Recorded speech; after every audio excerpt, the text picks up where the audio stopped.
자, 32페이지에 보면 할로젠이라고 해서 할로젠 원소에 대해서 같이 한번 보도록 할게요. 자, 일단 앞에서 얘기했던 잠깐 한번 확인해 보면 우리가 주기율표에서 원소를 봤을 때 주기율표에 있는 원소를 나눠본단 말이야. 원소를 나눠봐. 원소를 두 종류로 나눠봐. 그럼 뭐가 있냐면 금속과 비금속이 있어. 근데 금속의 가장 대표가 누구냐면 알칼리 금속이야. 그죠? 그리고 비금속의 가장 대표적인 얘가 할로젠이야. 그래서 두 개를 상대적인 개념으로 보면 되는데 다시 한번 보면 알칼리 금속이라는 게 있고 그리고 할로젠이라는 게 있어. 할로젠. 자, 이렇게 있는데 이 알칼리 금속 우리가 뭐냐면 이거를 1쪽에서 1쪽에 해당하는 즉 주기율표 가장 왼쪽에 있는 이 알칼리 금속은 금속성이 굉장히 커. 반응성이 굉장히 커. 이런 식이고 할로젠은 17쪽이라 그래서 얘는 오른쪽에 있어. 오른쪽 제일 끝은 아니야. 오른쪽 가장 끝에는 18쪽이 있어. 그거 이제 반응을 안 해. 그래서 우리가 이제 보면 공부할 때 이러한 반응성이 큰 게 있고 요거 말고는 18쪽 같은 경우는 얘는 반응을 하지 않는 안정한 게 있고 요 정도를 일단은 머릿속에 확실하게 정리하고 가는 게 중요해. 그리고 기본적으로 이런 생각을 할 수 있는데 반응성이라는 걸 보면 자, 이것도 이제 통합학에서는 아주 자세하게 원소들의 성질을 다루기보다는 전체적인 개요를 보는 게 일단 가장 중요한데 얘도 반응성이 커. 어떻게 생각하면 반응성이 커. 반응을 잘해. 그러면 자기들끼리의 결합이 잘 끊어져. 그리고 새로운 거랑 결합할 수 있어. 이런 식이거든. 즉 반응성이 커. 그러면 결합을 봤을 때는 결합력은 약해. 이렇게 생각할 수 있겠지. 결합이 잘 끊어지니까 다른 거랑 반응할 거예요. 그죠? 결합력이 약해. 그러면 녹는 점, 끓는 점이 어떻게 되냐라는 걸 한번 생각해 본대. 우리가 녹는다라는 말이 뭐냐면 이렇게 붙어 있어. 딱. 따닥 붙어 있어. 그럼 뭐야 이건? 고체. 이게 약간 이렇게 움직여. 그리고 액체. 이게 막 엄청 멀리 갔어. 이건 기체. 그러면 다시 한번 얘기하지만 녹는 점, 끓는 점이 어때야 되냐? 그러면 낮은 게 반응성이 큰 거야. 그래서 기본적으로 어떤 생각하냐면 결합력이 약해. 그럼 얘는 녹는 점과 끓는 점이 낮아. 이렇게 생각하면 녹는 점과 끓는 점이 낮아. 이렇게 생각하면 아주 좋아. 그래서 혹시 나중에 문제들을 볼 때 녹는 점, 끓는 점이 나왔을 때 여기에 낮은 게 반응성이 커. 이 정도 연결하면 아주 연결을 잘하는 거야. 네, 그런 거 한번 확인하시고 또 한번 얘기하지만 주기율표 이렇게 있을 때 주기율표에서 뭐라 했지? 주기율표가 이렇게 있을 때 이 표에서 우리한테 중요한 원소들은 3개야, 3개. 그 중에 하나가 1쪽에 있는 원소. 근데 조심할 거 뭐냐면 1쪽에 있는 원소는 수소도 있고 리튬도 있지만 수소는 알칼리 금속이 아니야. 수소는 1쪽이 맞지만 알칼리 금속은 아니야. 이 정도 이제 알아두는 게 중요하고 그 다음에 17쪽이 있는데 이게 이제 할로젠이고 18쪽이 있는데 요거는 반응성이 굉장히 작다. 이렇게 생각하면 되겠죠. 자, 그래서 할로젠 얘기로 들어가는데 되게 단순해요. 되게 단순하게 할로젠. 근데 할로젠은 어디서 들어보냐면 할로겐이라고 들어봤어. 할로겐. 할로겐 등이라고 들어봤어. 그죠? 할로겐 등은 할로젠 원소가 들어가 있는 게 할로겐 등이야. 네, 그래서 할로젠이 막 그런 얘기인데 쉽죠? 할로젠은 뭐가 있냐면 이런 거 FCl, BrI 이렇게 FCl, BrI. 이 F가 뭐지? F는 플루오린. 우리말로 하면 불소야. 불소. 이건 염소. 그죠? 그 다음에 브로민이죠. 브로민. 그리고 아이오딘 이런. 플로린, 염소, 브로민, 아이오딘 이렇게 있어요. 그죠? 근데 여러분들 볼 때 되게 중요한 게 뭐냐면 자, 내가 알칼리 금속 그럼 대표적인 알칼리 금속은 누구지? 그러면 나트륨. 그러니까 알칼리 금속 잘 몰라. 그럼 나트륨을 생각하면 돼. 나트륨을 생각하면 나트륨과 칼륨이나 리튬이나 비슷한 성질이 있다라고 생각하면 돼. 그럼 이 중에서는 제일 대표가 누구냐면 염소가 가장 대표야. 염소가 가장 대표적인 원소야. 염소를 보면 염소에 대한 얘기를 쭉 하기 위해서 이런 것들 할로젠을 보면 할로젠이 어떻게 되어 있냐면 염소가 이렇게 Cl2 이런 분자로 되어 있거든. 이원자 분자. 마찬가지로 F2, Br2, I2 다 마찬가지. 얘네들 전부 다 이원자가 모인 분자. 이원자 분자. 자, 그리고 내가 F를 한번 그려볼게. F라는 원소를 그려보면 F가 원래 원자 번호가 몇 번이냐면 9번이야. 9번. 원자 번호 9번이야. 원자 번호 9번인 F의 전자가 어떤 식으로 되어 있는지 한번 표시해 보면 F의 전자는 안쪽에 2개가 있어. 그 다음에 바깥쪽에 7개가 이렇게 있는 게 F의 전자 배치, 플루오린 전자 배치야. 자, 다시 염소를 한번 그려볼게요.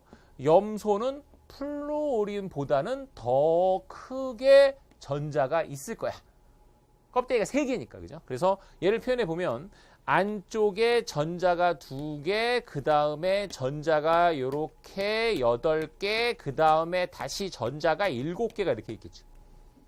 자, 다시 얘네들은 거의 비슷한 성질을 갖고 있습니다. 왜? 라고 물어보면 어렵게 생각할 필요 없어. 왜? 라고 물어보면 최외곽에 전자가 몇 개 있기 때문에 최외곽 전자가 7개가 있기 때문에 그런 걸 뭐라 그래? 그런 걸 17쪽이라고 하죠. 네, 이렇게 생각하면 됩니다. 알았죠? 자, 근데 염소 보면 여러분들이 염소를 직접 본 적 있을까? 염소, 그런 염소 말고 하여튼 염소 기체 얘기하는 거야. 염소 기체를 여러분 직접 보기가 어려워. 왜냐면 염소 기체를 먹으면 어떻게 되는지 알아? 먹으면 눈, 코, 입에서 피가 줄줄 나면서 죽어. 먹으면 죽어, 염소는. 근데 불소라는 걸 들어봤어. 불소 어디서 들어봤지? 불소는 어디서 들어볼 수 있냐면 치약. 뭐냐면 이를 이렇게 닦을 때 이 살균을 하는 거야. 다시 염소나 불소나 비슷하게 뭐 하는 거야? 살균을 하는 거야. 근데 염소는 너무 독하니까 내가 먹으면 죽어. 브로미는 여러분들 볼 일이 별로 없을 것 같아. 브로미는 먹으면 남자는 정자가 죽어. 애를 못 가져. 그래서 별로 볼 일이 없어. 아이오딘은 여러분들 본 적이 있어. 아이오딘은 언제 쓰냐면 빨간 약에 써. 우리 상처 나면 엄마가 이렇게 빨간 약 발라주잖아. 그게 아이오딘이야, 아이오딘. 원래 아이오딘의 색깔은 보라색인데 이게 보라색이 진한 보라색이라서 약간 물키면 약간 빨간색처럼 보이거든. 엄마가 빨간 약 갖고 온다면 아이오딘 갖고 오시는구나 이렇게 생각하면 돼. 근데 지금 내가 얘기하는 말을 잘 보잖아. 그럼 공통점이 있잖아. 뭘 하지? 소독하지. 살균하지. 다 비슷한 성질을 갖고 있지. 그치? 그래서 할로젠 족이라는 게 생기는 거야. 뭐야? 족이라는 게 뭐라고? 비슷한 성질을 갖는다. 왜 갖는다고? 최약전자가 7개 똑같이 있으니까 갖는다. 이렇게 얘기하는 거야. 염소는 근데 봐봐. 염소를 내가 물에 녹여볼게. 원래 잘 안 녹는데 염소를 물에 녹이잖아? 그러면 그걸 가지고 우리가 쓰는 게 있어. 염소를 물에 녹이면 뭐 할 때 쓰냐면 여러분들 락스라고 들어봤어? 락스? 그 빨래 같은 거 할 때 빨래 색을 아주 쫙 다 빼보고 싶으면 락스에 담궈놔. 그게 염소야, 염소. 아니면 여러분들 그 수영장 가면 수영장에 갔을 때 냄새 막 뭐 이상한 냄새 나잖아, 그지? 염소지, 그죠? 그거 많이 넣잖아? 그러면 피부에 되게 피부병 걸려. 대신 수영장 굉장히 깨끗해져. 깨끗한 게 뭐보다 깨끗한 거냐면 이게 오줌 싸서 그래. 수영장에 자꾸 오줌 싸놓으니까 너무 더러워지거든. 그 염소로 소독을 하는 거야. 근데 그게 되게 몸에는 안 좋지, 사실은. 자, 어쨌든 얘를 물에 녹이잖아? 그럼 얘가 어떻게 되냐면 HCl이 되고 HClO가 된다. 이렇게 생각하면 돼. 이것도 마찬가지. 이거 똑같이 생각하면 되는데 여기에 이렇게 H2O가 있는데 H2O는 어떻게 생각하는 게 좋냐? H2O는 H하고 OH라고 생각하면 돼. 그러면 Cl과 Cl이 이렇게 있는데 HCl, HClO 이렇게. 자, 이렇게 됐을 때 바로 얘가 살균을 하는 성분인 거야. 원래 이름은 하이포아염소산이라고 해. 하이포아염소산 이렇게 하는데 근데 여러분 그 말은 진짜 중요하지 않고 어쨌든 염소가 물에 녹아서 이렇게 된다. 이 정도는 알아두자. 할로젠 또 아주 특이한 점 중에 하나가 얘 같은 경우에 색깔 다 외우려고 하지 마. 다 외우려고 하지 말고 얘기해 주는 거면 잘 들어봐. 얘가 색깔이 어떤 색이냐면 황록색 기체, 황록기라고 그래. 황록색 기체 그래. 얘는 젓갈색 액체, 젓갈액 이렇게 젓갈액. 얘는 보라색 고체, 보라고. 좀 특이하죠, 그죠? 기체, 액체, 고체야. 이 앞에 있는 거는 그럼 얘는 뭐냐면 얘는 기체야. 왜냐하면 잘 봐봐. 앞에 선생님이 얘기했는데 이렇게 갈수록 기체야. 뭐지? 기체야. 녹는 점이 높은 거야, 낮은 거야?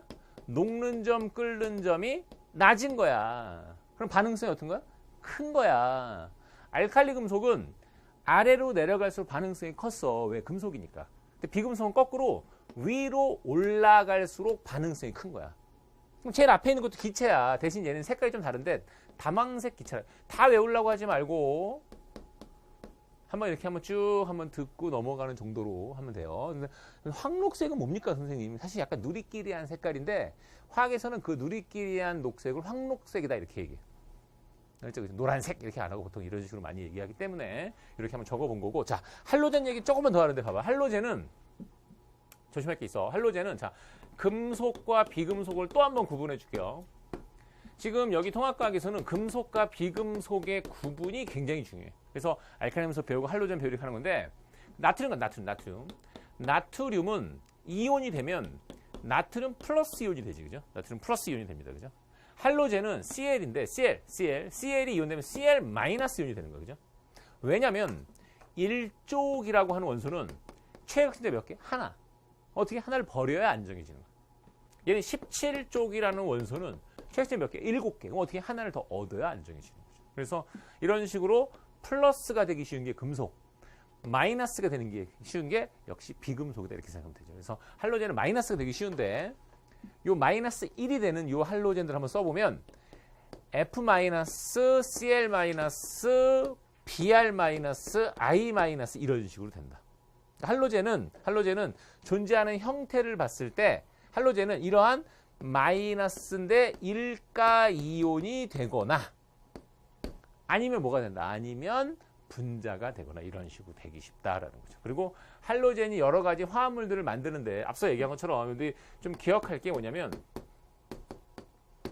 용도라는 걸 가지고 시험에 낼 수 있거든. 원래 그 화학에서는 되게 중요한 게 뭐냐면 용도는 이게 결국은 성질이라서 중요한데 근데 성질을 전부 다 외울 수는 없잖아. 그러니까 지금 선생님이 얘기한 중 가장 중요한 성질 중에 소독이라든지 이런 얘기 했지, 그죠? 살균이라든지 이런 얘기 했지, 그죠? 이런 것들은 상당히 중요하다라고 보면 돼. 그런 것 정도만 잘 알아두면 할로젠은 쉽게 여러분들이 적응할 수 있습니다. 네. 그러면 이제 요거까지 해서 알칼리 금속과 할로젠을 얘기했거든. 그 할로젠에 관한 문제들이 뒤에 좀 있어요, 그죠? 그 뒤에 문제들 한번 잠깐 풀고 나서 선생님이 잠깐 다 정리하고 문제 풀어주면서 정리할게요. 네.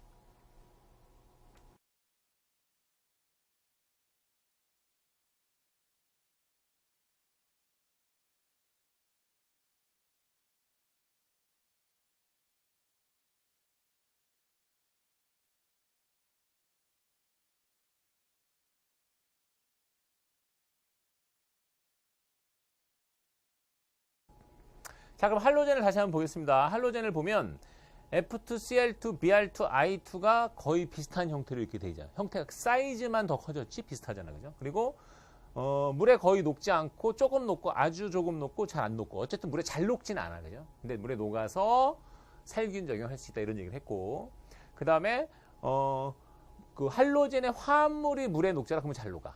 할로젠 자체는 물에 안 녹는다. 할로젠의 화합물을 넣으면 물에 잘 녹는다. 이런 얘기가 돼 있는 거야. 그 다음에 나트륨과 반응했을 때 얘가 매우 격렬하고 반응 잘하고 이 무슨 말이지? 왼쪽으로 갈수록 반응성이 크다 이렇게 얘기하는. 그래서 여러분들 거기 나와 있는 표는 그런 식의 표를 얘기했다. 그리고 거기서 물에 대한 용해성 이거는 얘기했을 때 물에는 잘 녹지 않아. 사유화탄소에 봤을 때는 사유화탄소에는 녹아. 지금 요게 말이 약간 좀 바뀌었다. 이게 물에 대한 용해성이고 이게 물에 대한 용해성이고 이게 사유화탄소에 대한 용해성 이렇게 생각해요. 두 개 말을 좀 바꿔놓으세요. 좀 오타가 있는 것 같다. 네, 바꿔놓으세요. 이건 이렇게. 그다음 나머지 밑에 반응은 왼쪽이 반응성이 크다. 책에 요걸 이렇게 바꿔놔야 돼. 요게 바뀌어 있어. 알겠죠? 네, 그렇게 보시면 되고. 자, 그다음에 문제 하나 보겠습니다. 문제를 잠깐 보면 할로젠소 A에 D에 이원자 분자 이렇게 이원자 분자 했을 때 일단은 선생님 중요한 게 보는 게 뭐냐면 A 쪽으로 갈수록 녹는 점이 낮아. 그럼 반응성이 큰 거야. 그래서 반응성은 A가 크다라고 맞는 얘기가 되고 25도씨에서 액체란 말은 뭐냐면 25도가 녹는 점 넘어가고 끓는 점 되기 전 녹는 점 끓는 점 사이에 25도가 있어야 돼. 그래서 녹는 점 끓는 점 사이에 25도가 요게 25도 정도 되니까 요렇게 있는 게 액체죠. 지금 요 앞에 있는 걸 보면은 0도씨 이전에 끓었어. 기체지, 그죠? 이 뒤에 있는 거 보면 녹는 점이 100도가 넘어. 25도보다 당연히 높지. 그럼 얘는 고체지. 25도가 녹는 점, 끓는 점 사이에 있어야 액체다. 이렇게 얘기하는 거예요. 이 정도는 또 알아두는 게 좋고. 나트륨과 이온 결합한, 나트륨과 결합한 할로젠. 할로젠 자체는 물에 잘 안 녹는데 나트륨과 결합한 할로젠은 물에 녹기 쉽다. 이렇게 얘기하는 거예요. 그것도 맞아. 잘 모르겠으면 무슨 생각하냐면 소금 물에 녹아 안 녹아? 라고 하면 소금 물에 녹잖아. 그지? 그렇게 생각하면 돼. 그래서 소금이 물에 녹으면 마찬가지로 알칼리 금속과 할로젠이 결합한 건 물에 잘 녹는다. 이렇게 생각하면 되죠. 네. 답이 그래서 5번이 답이고요. 자, 5X1 볼까? 물질을 쪼개가다 보면 최소 입자인 원자에 도달하게 된다 하는데 물질을 쪼개면 원래 원자가 되는 게 최소 입자가 되겠죠. 그죠? 네. 그래서 그건 이제 5가 되고요. 그 다음에 원자량은 원자의 상승이 나타나는 값으로 현재 원소를 배열하는 기준 사용. 요거는 원자량으로 주기율표를 만든 게 아니라 현재는 원자 번호, 양성자수로 만든다. 이렇게 해야 돼. 이건 X야. 원자량이 아니고. 세상의 원소는 화학적으로 서로 유사하며 가운데 원소의 물리량은 양쪽의 중간값을 갖는다. 맞는 얘기가 되겠죠. 일정하게 증가 감소한다. 이 말이 되는 거야. 이건 5고. 모즐리의 주기율표는 양성자수 기준으로 원자 번호 기준으로 했다. 맞는 얘기가 되는 거야. 그죠? 그래서 순서대로 지금 보면 얘는 5고 두 번째는 X고 세 번째 5고 그다음 네 번째 X. 네 번째 5죠. 5로 가야 되겠다. 그죠? 네. 그래서 5X 55 이렇게 가야 되겠네. 그다음에 주기율표의 가로줄은 족으로 1에서 7까지 존재한다. 가로줄 이렇게 하면 족은 1에서 7까지 존재하는 게 아니로 족은 1쪽부터 18쪽까지 존재하죠. 네. 그래서 이것도 역시 X로 가야 된다. 그죠? 같은 주기의 원소들은 화학 성질이 서로 유사하다. 같은 주기가 아니죠. 네. 같은 주기가 아니야. X입니다. 같은 족의 원소들의 화학 성질은 서로 유사하며 물리에서는 대체로 규칙성을 나타낸다. 네, 뭐 그럴 수 있죠, 그죠? 네, 그래서 5가 됩니다. 네. 또한 보면 알칼리 금속 할로젠, 알칼리 금속에서 리튬이 반응성이 가장 크다. 아니라 그랬지, 그지? 알칼리 금속은 아래로 갈수록 반응성이 커. 나트륨이 물과 반응 후 페놀프탈렌을 넣으면 수용이 붉게 변한다. 이거는 염기성이 된다 이런 말인 거야. 네, 금속은 염기성이 되기 쉽죠. 이 페놀프탈렌 염기성 이런 거 붉은색 이건 나중에 뒤에서 다시 한번 나와. 약간 반응성이 작음으로 기름에 보관하는 게 아니야. 반응성이 커서 기름에 보관하는 겁니다. 그래서 이건 X고요. 불꽃 반응색을 통해서 알칼리를 검출할 수가 있죠. 빨리 놀아볼까? 라고 했어. 할로젠과 알칼리 금속이 반응하면 가연성 수소기체가 발생한다. 할로젠과 알칼리 금속이 반응해서 가연성 수소기체가 나오는 게 아니라 알칼리 금속이 물과 반응하면 수소기체가 나오는 거야. 네, 그래서 이거는 또 X입니다. 수분이 없을 때 염소기체가 수분이 없을 때가 아니라 있을 때야. 네, 그래서 이것도 역시 없을 때 염소기체가 표시 일어난다. 그러면 잘 안 일어난다 그랬구나. 잘 안 일어난다. 그러면 맞는 얘기가 되겠죠. 네, 수분이 없을 때는 잘 안 일어나고 있을 때 잘 일어난다. 네, 역시 5네요, 그죠? 네, 그래서 그렇게 한번 순서대로 보고 다시 한번 얘기해 주면 반응성이 크다. 이거는 X라 그랬고, 이거는 염기성이니까 이건 O라 그랬고, 반응성이 작음으로 이건 X라 그랬고, 이건 O라 그랬고, 이건 X라 그랬고, 이것도 O라 그랬습니다. 자, 이 정도 봤고요. 뒤에 문제도 한번 다시 한번 간단하게 볼게요. 자, 주기율표의 일부를 나타냈다. 여기 지금 나트륨에 관한 얘기를 하는 거야. 나트륨에 관한 성질을 봐라. 나트륨은 상온에서 물과 격렬히 만 수소기체 발생한다. 그럼 맞는 얘기가 되겠죠, 그죠? 네. 그 다음에 금속 애매 화합물은 Na2O 플러스 1, 2 마이너스 이런 말이야. 역시 또 맞는 얘기가 될 거고. 이원자 분자 이건 아니지. 이원자 분자는 뭐야? 이건 할로젠을 얘기하는 거야. 네. 그래서 이건 아닙니다. 기억 니은이 답이 되겠네. 다시 알칼리 금속의 전기 전성 실험실에 오래 보관했던 나트륨의 전극의 대별진 처음에 이거 잠깐 설명해 주면 이런 식인 거야. 나트륨을 처음에 실험실에서 나트륨을 그냥 이렇게 딱 하면 나트륨 원자로 가만히 있는 게 아니라 오랫동안 보관했기 때문에 겉부분에 이렇게 나트륨의 산화물이 되는 거야. 그럼 나트륨의 산화물이 이렇게 있으면 요거는 전기가 잘 안 통해. 그래서 여기다가 전극을 안쪽에다 이렇게 꽂아야지만 전기가 통하는 거야. 그래서 표면이 산화되어 있다. 그래서 전기가 안 통했구나. 맞는 얘기가 되는 거야. 그 다음에 나트륨은 내부에 금속 나트륨은 자유전자가 있죠. 그죠? 네, 자유전자가 있으니까 전기가 통하는 거야. 염화 나트륨 속에 Na+는 자유롭게 이동한다. 이거는 자유롭게 이동하면 전기가 덜 통해야 되는데, 자, 우리 염화 나트륨 소금이 이렇게 있어요. 소금이 있을 때 이게 고체 상태에서는 전기가 안 통해. 소금 물을 만들거나 소금의 액체를 만들어야 전기가 통하는 거야. 그래서 고체인 염화나트륨은 뭐가 Na+ 잘 움직이지 못한다 이렇게 해야지 맞겠죠. 네. 답은 역시 기억 니은이 답입니다. 또 알칼리 금속 얘기 하나 더 보자. 알칼리 금속이 있을 때 칼로 자른 다음에 은백색 광택이 사라졌다 그래서 그죠? 산화됐다는 얘기입니다. 그 다음에 기체 이건 이제 수소기체 발생했다는 얘기야. 그 다음에 BTB 푸른색이 또 염기성이 됐다 이런 뜻인 거야. 자, 그랬을 때 M은 석유 속에 보관하는 게 좋아. 맞아. 알칼리 음석은 석유 속에 보관해야지 수분과 산소가 없는 거야. M이 물과 수소기체가 이것도 맞죠, 그죠? 수소기체가 발생했기 때문에 펑솔이 연소한 거고, M과 물이 반응하면 pH는 7보다 작다가 아니라 크다야. 염기성이니까. 네. pH가 7보다 큰 게 염기성이야. 네. 답이 기억 니은이 답이겠죠. 할로젠 하나 봅시다. 할로젠 보면 할로젠은 여기 나와 있는 걸 보면 얘가 농도가 높아. 여기 낮고 더 낮고, 지금 여기 할로젠 분자는 아래에 있는 게 반응성이 큰 거야. 지금 거꾸로 써놓은 거야, 지금. 그래서 할로젠 분자는 상온에서 모두 기체다라고 얘기했는데, 지금 B는 상온 25도씨에서 액체고 얘는 고체야. 얘만 기체지, C만. 네, 그래서 아니고요. 할로젠 반응성은 누가 제일 크다고? C가 제일 큰 거야. 낮은 게 가장 크다. 네. 맞네, 그러면. 할로젠의 유사한 성질의 차이가 7. 그렇지. 할로젠이 왜 비슷하냐? 그럼 뭐라 그랬어? 같은 족이기 때문이다. 네. 답이 그래서 니은 디귿 4번이 답입니다. 네. 여기까지 봤고요. 다음 강의에서 다시 화학결합 얘기를 하겠습니다.